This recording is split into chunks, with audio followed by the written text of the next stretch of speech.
수호자 김바울입니다. 안녕하세요. 법무법인 서강 박진희 변호사입니다. 네, 오늘 변호사님하고 많은 대화를 할 텐데 우리 대화의 제목을 무엇으로 하면 좋을까요? 변호사와 중개사의 리얼 전세계약 스토리 어떨까요? 오, 너무 좋은 것 같아요. 변호사님도 이렇게 뉴스를 통해서 보셨겠지만 전세 계약이 여러 가지 지금 문제점을 드러내고 있잖아요. 맞아요. 전세금을 날리거나 임대인이 전세금을 돌려주지 않아서 문제가 된 사례들을 들었어요. 집주인이 세입자에게 전세 보증금 안 돌려주면 막 소송 걸고 막 죽여 살려 하고 그렇게 해야 되나요? 어떻게 좋은 방법 없나요? 소송으로 가기 전에 해결할 수 있다면 시간상 비용상 더 낫지 않겠어요?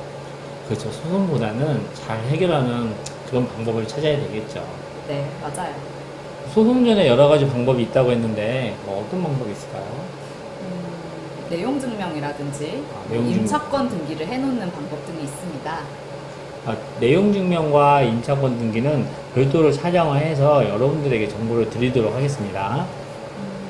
그 전에 먼저 중개사님처럼 유능한 중개사를 만나서 빨리 세입자를 구해서 임대인과 임차인 모두 윈윈하는 방법이 제일 좋지 않겠어요? 이거 뭐 대본 쓴 것도 아니고 변호사님 감사합니다. 이 방송을 보시는 분들 중에는 집주인도 있을 수 있고 세입자도 있을 수 있거든요. 그래서 전세 계약을 작성해서 마무리하고 2년이 지나서 이사 나갈 때까지 어떻게 하면 정말 좋은 방법을 찾고 마무리할 수 있는 그것을 저는 제시를 하고 싶어요. 그 유튜브 방송에 보면은 막 불안감만 막 조성하고 방법을 제시를 안 해주시는 분들이 때때로 있는데, 물론 이제 그분들이 나쁘다라고 저는 말씀드리고 싶진 않아요. 왜냐면 그분들 나름대로의 그 좀 장점이 있으니까. 그래서 그렇지만 우리는 어떤 거를 해준다? 중개사님과 박진희 변호사는 전세계약 분쟁 해결 방법을 자연스럽게 제시드리겠습니다. 맞습니다. 오늘 분쟁 해결 방법, 아니면 아예 분쟁이 생기지 않도록 그 방법을 제시해 드릴게요. 네. 그럼 전세라는 그 임대차 계약이 좋은지 나쁜지 어떤지 잠깐 이제 알아보는 시간을 가지려고 하는데, 제가 시청자분들에게 한번 여쭤볼게요. 전세를 사시겠어요? 월세를 사시겠어요? 이렇게 물어보면 아마 대부분 분들이 전세를 사시려고 할 거예요. 어떻게 변호사님 생각에는 전세가 좋으세요? 월세가 좋으세요? 월세보단 전세가 좋지 않겠어요? 맞아요. 저도 이제 전세 선택하죠. 전세가 근데 왜 좋을까요? 보통 대부분 요즘 전세는 전세자금 대출 받아서 전세에 들어오는데 그 대출 이자보다 월세가 훨씬 비싸요. 그렇기 때문에 대부분의 사람들이 전세를 사려고 하는 거죠. 투룸 빌라를 한번 사례로 이야기를 한번 해보면, 예를 들어 투룸 빌라 전세가 2억 4천만 원이에요. 그럼 대략 월세는 얼마 정도 나올 것 같으세요? 보증금 한 3천만 원이나 4천만 원 정도? 월세가 대략 80에서 100만 원 정도? 아니 뭐 중개사님도 아닌데 이렇게 한 번에 상 맞추면 이거 너무한 거 아니냐 이거? 맞아요. 투룸 전세 2억 4천 정도면 보증금 한 4천만 원 지불하고 월세가 80에서 한 100만 원 정도 생각하시면 돼요. 네, 전세 2억 4천만 원, 보증금 뭐 3천이나 4천에 월세 90만 원을 비교해 볼게요. 전세 2억 4천이면 보통 전세자금 대출을 받게 되잖아요. 그럼 80%까지 이제 대출이 나오는데 이자가 뭐 한 40만 원 정도 나와요, 매월. 그런데 월세가 40만 원하고 전세자금 대출 이자 40만 원하고 월세가 90만 원, 아무리 비교해 보면 어떻게 정답이 나오지 않았나요? 이자는 40만 원, 월세는 90만 원. 정답 네. 나왔네요. 정답 나왔죠? 그래서 사람들이 전세를 사려고 하는 거죠. 정답이 나왔어요. 그러니까 결과론적으로 보면 전세는 좋은 상품이다. 이제 그런데 뭐 갭투자라는 하나의 뭐 좀 투자 방법이 나오고 하다 보니 좀 부작용도 있긴 하지만, 실제적으로 우리 일반 직장인들이나 서민들에게는 전세라는 제도는 부담을 줄여주는, 월세의 부담을 줄여주는 좋은 상품이다. 저는 그렇게 말씀을 드리고 싶어요. 네. 전세 보증금이 안전하고 잘 돌려받을 수 있다면 전세 계약은 좋은 상품이다라는 말씀이시죠? 네, 저는 그렇게 생각합니다. 여러분들도 댓글로 한번 남겨주세요. 그리고 이제 전세나 부동산 법률 상담이 필요할 때 그 변호사님께서 이런 부동산에 관련된 소송을 많이 해보셨잖아요. 네. 그럼 그쪽에 이제 전문가이시고 좀 특화되어 있는 변호사님이시니까 이제 연락처, 네, 연락처 지금 나갑니다. 꼭 연락하시면 친절하고 아마 잘 상담을 해주실 거라고 네. 저는 믿습니다. 네. 자, 그래서 2부에서도 실질적인 그런 전세 계약에 대해서 이야기할 텐데 여러분들이 채널을 고정해 주세요. 2부에서는 중개사가 생각하고 느끼는 전세 계약. 변호사가 제시하는 전세 계약 꿀팁. 전세 계약 꿀팁 아주 좋아요. 자, 채널을 고정하시고 전세 부동산 소송. 저희에게 맡겨주세요. 어색하지만 한번 해봤어요. 감사합니다. 2부 기대해 주세요.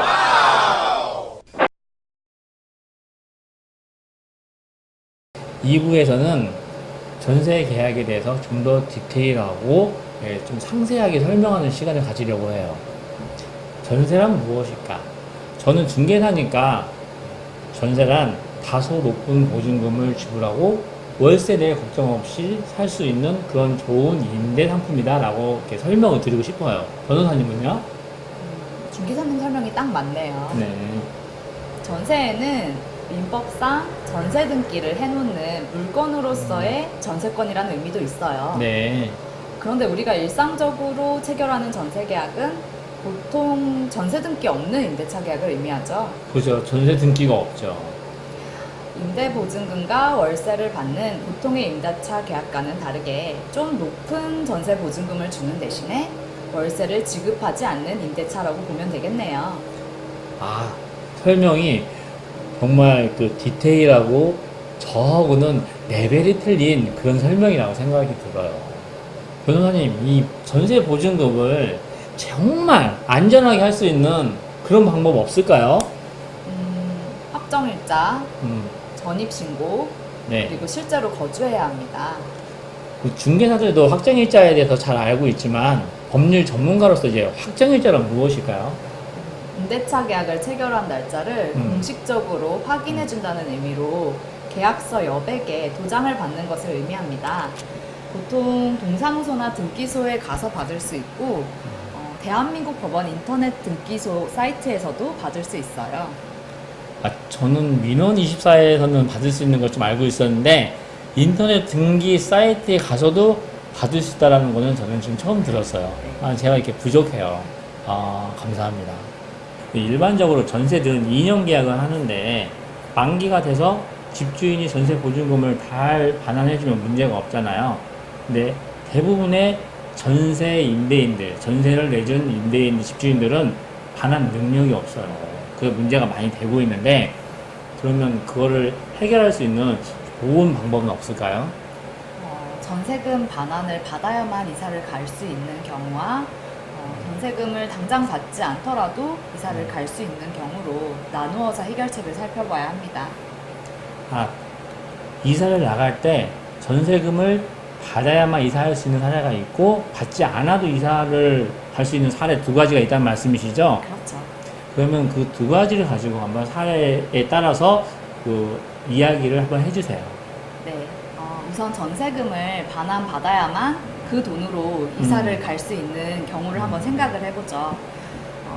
그럴 때라면 이제 전세 계약이 끝나기 전에 서둘러서 새로운 전세입자를 찾는 것이 가장 빠른 방법이겠죠. 아, 실제로 보면 한 달 남겨놓고 집주인한테 막 연락해서 몇 월 며칠이 만기인데 저 이사 나가야 됩니다 라고 하시는 분들이 있는 거예요. 그러면 집주인 스트레스 엄청 받고 안 되는 거예요. 안 돼. 그렇죠. 그런 경우에는 구하려고 해도 네. 구해져야 돈이 되는데 좀 안 네. 되는 경우가 있죠. 그죠. 미리 얘기하는 게 정말 중요하다.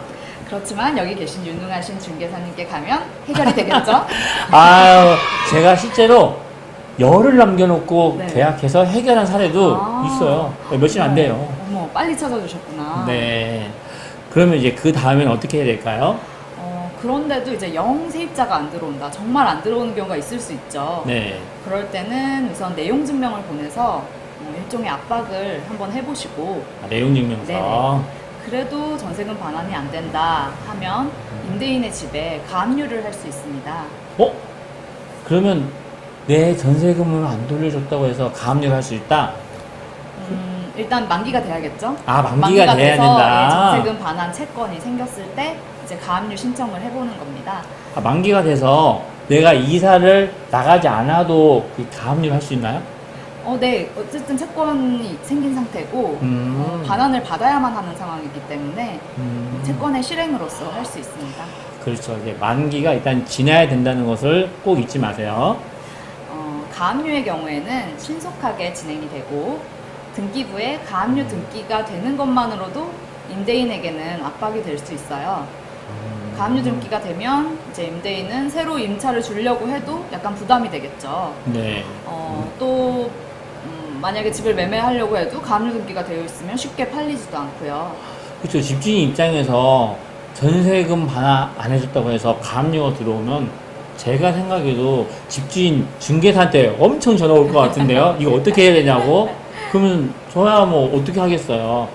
그 전세금을 반환해 줄 수 있는 방법을 빨리 찾으셔야 된다. 그렇게 네. 얘기할 수밖에 없잖아요. 네. 왜냐면 제가 전세금 돌려줄 수 있는 그런 또 입장도 저는 또 아니잖아요. 네, 중개사인데. 네. 네. 그래서 뭐 전세금을 반환을 해줄 테니까 음. 가압류 등기를 취소해달라라고 음. 이렇게 나올 수도 있고요. 네. 만일 그래도 이제 전세금 반환이 안 된다 아, 그래도 안 돼. 힘들다. 하면 법원에 전세금 반환 지급명령 신청을 해서 지급명령 결정문을 받아보시는 것이 좋습니다. 아, 지급 명령. 일반적으로 저도 전세 보증금 반환 청구 소송 이렇게 네. 알고 있는데 네. 소송은 시간이 아주 많이 걸리는데 네. 지급 명령 하게 되면은 시간이 얼마 정도 걸리나요? 지급명령 신청의 경우에는 소송보다 시간이 훨씬 짧게 걸리고 법원에 또 출석을 하지 않아도 되는 장점이 있습니다. 아, 출석을 하지 않아도 된다. 네네. 지급명령 신청서가 임대인에게 송달이 된 후에 2주 이내에 임대인이 이의 신청을 하지 않을 경우에는 확정이 됩니다. 그 확정된 지급명령 신청서를 가지고 지금 살고 있는 전셋집을 경매에 붙여서 전세금을 받을 수 있는 방법이 있습니다. 전세 가지고 경매까지. 네. 와. 이제 마지막 방법이죠, 그게. 그렇게까지는 저는 이제까지 이제 중개 경험 13년 정도 하면서 그런 경우는 못 봤는데 네. 그럴 수도 있을 것 같다는 생각이 들어요. 요즘 문제가 되고 있는 이제 갭 투자라든가 그런 경우에는 어쩔 수가 없죠. 네. 두 번째로는 자력, 경제력이 있어서 전세 보증금을 반환받지 않아도 이사할 수 있는 그런 좀 임차인들도 있어요. 제가 볼 때. 그런 분들은 어떻게 하고 이사를 해야 되는지 좀 상세하게 한번 얘기해 주실 수 있으세요? 네. 그 전세금 반환을 받지 않더라도 이사를 할 수 있는 경우라면 원래 살던 전셋집의 대항력을 유지해 두는 것이 일단 중요하겠죠. 아, 대항력? 네네. 대항력이 힘든 이야기인데 대항력에 대해서 그냥 간단하게 좀 얘기해 주실 수 있으세요? 대항력이라고 함은 이제 몸이 빠져나가고 되면 그 전세금을 못 돌려받는 경우가 생겨요. 네. 그렇지만 그 집에 살고 있으면 대항력이 있다 하면은 전세금을 받을 때까지 그 집에 살아도 전세 기간이 만료가 되더라도 네네. 살 수 있는 그런 효력입니다. 아, 네. 네. 대항력을 유지하기 위해서 아까 말씀드렸듯이 그 주민등록이 되어 있어야 되고 주민등록? 예, 실제로 살아야 된다. 살아야 된다. 네, 그런 요건이 있었죠. 네. 그런데 이사를 가버리면 실제로 살아야 된다는 요건이 없어져 버릴 수도 있고 또 이사를 가면서 그쪽으로 주민등록을 이전하면 그 요건도 충족을 못하게 되고 그런 경우가 생기죠. 그렇죠. 그래서 그럴 경우에는 이제 네. 가족 중 일부만 이사를 하고 가족의 일부의 주민등록만 이전을 시켜놓는 방법도 있어요. 아, 일부만 주민등록을 이렇게 이전시키는 방법이 있다. 전셋집에 대한 대항력을 유지하기 위해서. 네. 근데 보통은 또 1인 거주하는 분들도 있거든요. 네. 방이 두 개인데 네네. 뭐 남성 혼자 네. 뭐 젊은 분이 이게 사시는 경우도 네. 저는 요즘 많이 보는데 네. 그럴 경우는 어떻게 해야 돼요? 그럼 이제 이사를 가야 되는 거죠. 그 이사 가야죠. 네. 그럴 경우에는 임차권 등기의 방법이 있습니다. 아, 임차권 등기. 네. 임차권 등기란 점유와 주민등록의 요건을 충족하지 않더라도 대항력을 유지시켜주는 제도인데요. 임차권 등기가 된 집의 경우에는 새로운 임차인이 쉽게 들어오려고 하지를 않습니다. 그래서 임대인에게 압박이 될 수 있습니다. 임차권 등기를 해두시고 새로운 집으로 이사를 간 후에 이전 집의 임대인을 상대로 전세금 반환 청구 소송을 진행하시면 됩니다. 그럼 임차권 등기하고 지급명령 신청은 안 되나요? 그것도 가능합니다. 네. 가능하네요. 네네. 그렇구나. 그렇지만 뭐 이 경우는 시간적 여유가 조금 있다는 걸 전제로 했으니까 이제 그렇군요. 소송을 얘기를 드린 거예요. 네, 이렇게 좋은 방법이 있었네요. 전세금을 돌려받지 못하면 결국은 소송을 해야 되는데 그렇죠. 저도 소송이 좋지 않아요. 그러면 소송을 하게 되는데 소송을 하려면 그 방법도 있고 비용도 있고 기간도 있고 뭐 여러 가지 뭐 할 게 많은데 그거 잠깐 좀 설명 좀 해줄 수 있으세요? 네. 소송 전에 우선은 내용 증명을 보내두시는 것이 좋습니다. 내용 증명을 먼저 보내라? 네네. 네. 내용 증명을 통해서 주장과 사실관계를 정리해 둠으로써 향후 진행될 소송에도 활용할 수 있습니다. 네. 그리고 앞에서도 말씀드렸듯이 지급명령 신청이 정식 소송보다 시간과 비용 면에서 절약을 할 수 있습니다.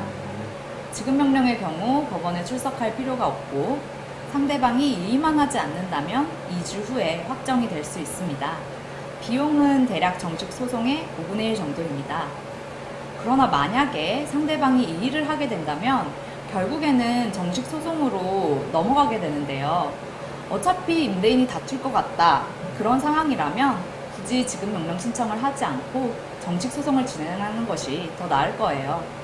소송의 경우 임대인이 얼마나 다투느냐에 따라서 기간이 다르겠지만 대략 6개월에서 1, 2년 정도는 걸린다고 보면 됩니다. 6개월에서 1년 또는 2년? 네. 너무 기네요. 소송까지 가면 안 되겠네요. 네. 제가 이 중개사로서 방법을 제시하고 싶은데 이 촬영이 임대인에게 뭐 페널티 주는 방법을 가르쳐주는 그런 촬영은 아니잖아요. 영상은 그렇죠. 아니잖아요. 그러니까 임대인, 임차인 모두한테 네, 윈윈이 맞아요. 돼야죠. 윈윈할 수 있는 방법을 제시해 준다고 처음부터 말씀을 드렸는데 그럼 집주인은 어떻게 하면 좋겠는가? 제가 실무적으로 봤을 때 집주인도 이제까지는 전세 금액이 계속 올랐기 때문에 전세금을 계속 올려받았거든요. 그러면 전세 가격이 내려갈 수 있다라는 마음의 준비를 좀 하고 전세 가격을 인하하는 방법이 최고 좋은 방법이다. 전세금 1,000만 원, 2,000만 원 다운시키면 계약이 또 금방 또 잘 되는 사람들이 많이 있거든요. 네. 예, 그거를 말씀드리고 싶고.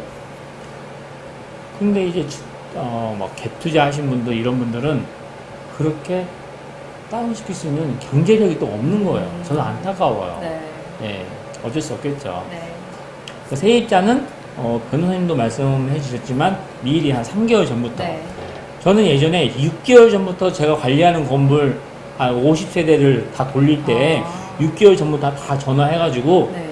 9월 달이 만긴 다 뭐 돌아오는데 뭐 한 3월 달부터 전화해가지고 체크해가지고 미리미리 해서 다 끝낸 사례도 있죠. 네. 그러니까 미리미리 이야기하는 게 상당히 좀 중요하다. 네.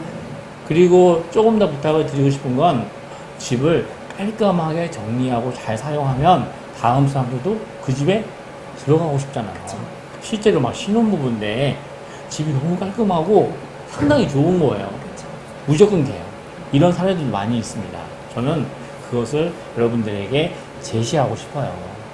제가 이제 변호사님에게 좀 궁금한 게 있어서 좀 질문도 하고 전세 계약을 작성하는 많은 분들도 이런 내용들을 좀 잘 알아야 돼요.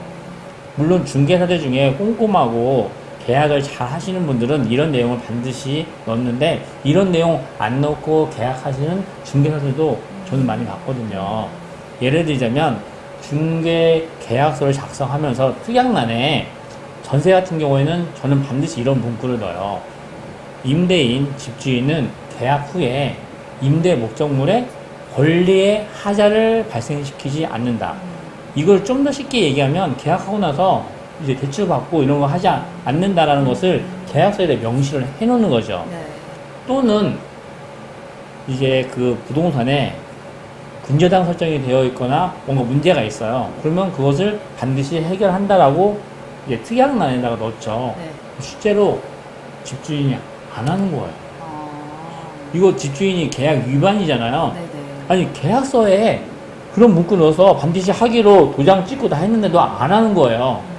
이럴 경우에 어떠한 책임을 물을 수 있고 또 그 전세 세입자는 어떻게 좀 보호받을 수 있는지 그런 내용이 좀 있지 않을까요?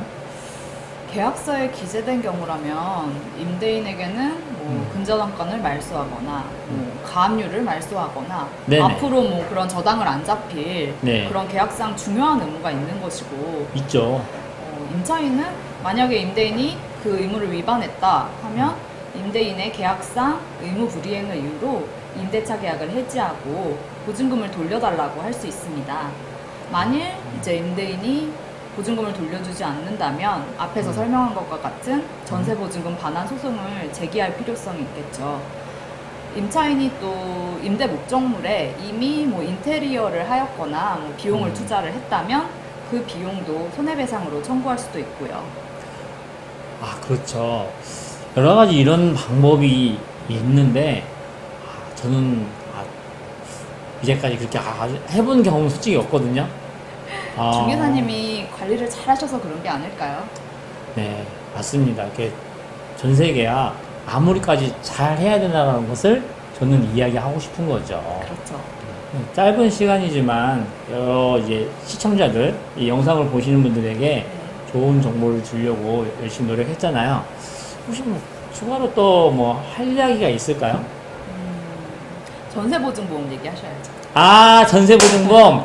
여러분 맞습니다. 요즘은 전세보증보험을 열심히 가입하는 그런 이제 시기이기 때문에 여러분들이 전세보증보험 꼭 가입하시기를 저는 추천을 드립니다. 전세보증보험에 관련해서는 제가 영상이 있으니까 제 채널에서 전세보증보험 영상을 꼭 보세요. 마칠 시간이 됐는데 영상을 보는 분들에게 마지막 한마디씩 하고 마치도록 하겠습니다. 저는 전세계약 중요하다. 꼼꼼히 따져보고 전세계약하자. 전세계약 체결할 때 등기부 꼭 확인하고 전세보증금 보호를 위한 여러 제도를 잘 활용하자. 자, 우리 다 같이 외쳐주세요. 부동산은 효자! 효자! 감사합니다. 다음에도 더 좋은 영상으로 찾아뵙겠습니다.